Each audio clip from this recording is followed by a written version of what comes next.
Eto na nga mga chong, marami tayong basketball updates. Pamamalakad ni Coach Tim Cone sa Gilas, Pilipinas, walang drama. Gilas, Pilipinas, hindi pa satisfy sa kanilang performance. Sa nakalipas nga na tune-up game ng Gilas, Pilipinas kontra sa Turkey ay napakaganda nga ng pinakitang performance ng ating national team kung saan buong game ay dikit lang ang laro at nakatikim pa nga ng kalamangan ang Gilas, Pilipinas. Pero kahit nga napakaganda ng ipinakitang performance ng ating national team kontra Turkey ay hindi pa nga raw satisfy ang Gilas, Pilipinas at nakita nga raw nila na marami pa silang kinakailangang ayusin bago magsimula ang Olympic qualifying tournament. Ay nga mismo, dito kay Gilas Team Manager Richard Del Rosario, tough loss nga raw ang kanilang pagkakatalo sa Turkey at natikman nga raw nila kung paano ang laro sa paparating na Olympic qualifying tournament. Dagdag pa ni Richard Del Rosario ay sakali nga raw na nakuha nila yung panalo ay malaking boost nga raw ito sa moral ng mga players, lalo na't hindi basta-basta yung kanilang mga kaharap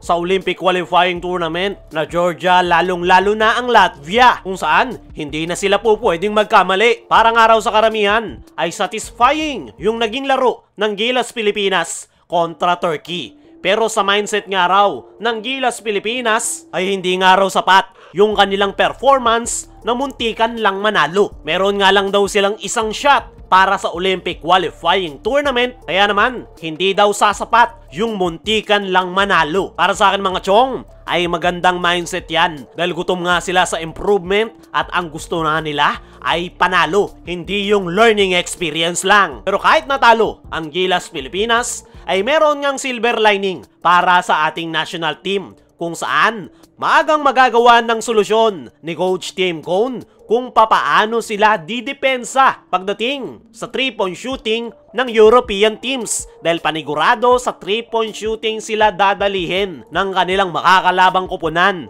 na Latvia at Georgia sa Olympic qualifying tournament. Isa pa sa silver lining para sa ating national team ay nagawa nga nilang makadikit sa number 24 world ranking na Turkey. Meaning nga lang yan mga chong, ay meron pa rin pag-asa ang Gilas, Pilipinas na makakuha ng panalo kontra sa Latvia at Georgia kapag napaghandaan nila ito ng maayos. Para sa akin mga chong, ay okay na okay yung pinakitang performance ng Gilas, Pilipinas. Ang kinakailangan na nga lang nilang magawa ng solusyon ay kung papaano nila pipigilan yung mga outside gunners dahil sa 3-point area talaga ang specialty na laro ng European teams. Sa ngayon ay papunta na ng Poland ang Gilas, Pilipinas para naman sa kanilang magiging second tune-up game. Mas magiging mahirap nga yan para sa ating national team dahil number 15 world ranking ang Poland at dito talaga masusubukan ang Gilas, Pilipinas. Sakali nga na maganda pa rin ang ipakitang performance ng Gilas, Pilipinas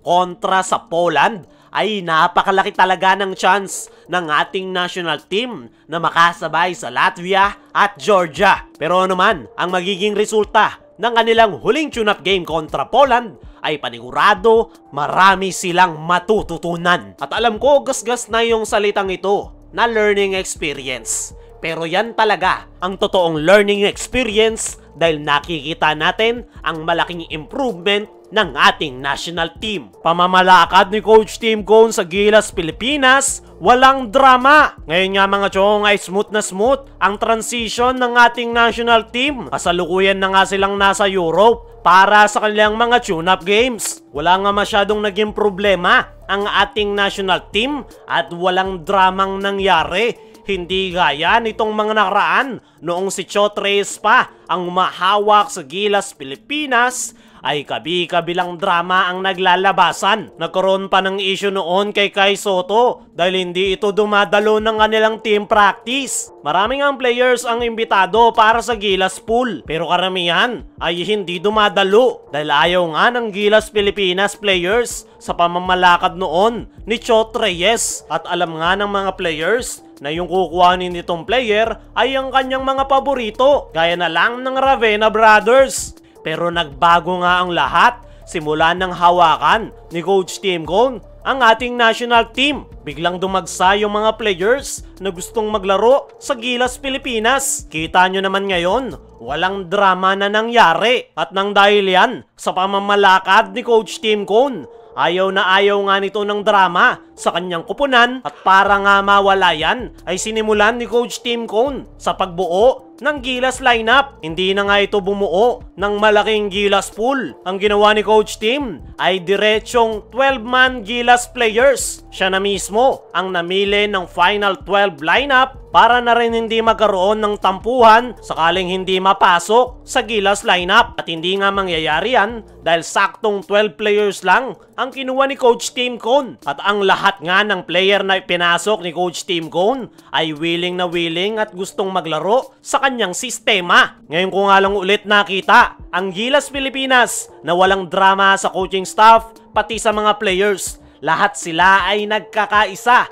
Kita mo yung mga players, naiisa ang kanilang target na i-represent ang ating bansa at itaas ang bandera ng Pilipinas sa world stage. At yan nga yung kanilang target ngayong Olympic Qualifying Tournament. Isa pa sa dahilan kung bakit walang drama ngayon sa Gilas Pilipinas ay si Coach Tim Cone, ang head coach ng Gilas. Sa head coach naman talaga nagsisimula ang lahat. Kung maganda ang pamamalakad sa national team, ay hindi naman magkakaroon ng drama at hindi naman babatikusin ng mga Gilas fans. Sa ngayon ay napakaganda ng programa ni Coach Tim Cone sa ating national team. Long-term plan nga ang kanyang gustong mangyari at yan nga ang dahilan kung bakit 12 players lang ang kanyang pinili. Ang 12 players nga na yan ang magsasama-sama sa susunod na 4 na taon. At habang tumatagal nga na magkasama-sama ang mga Gilas players, ay mas magiging maganda nga yung kanilang chemistry at mas magi-improve palalo ang kanilang laro. Sa ngayon, malaking porsyento ng Gilas Pilipinas fans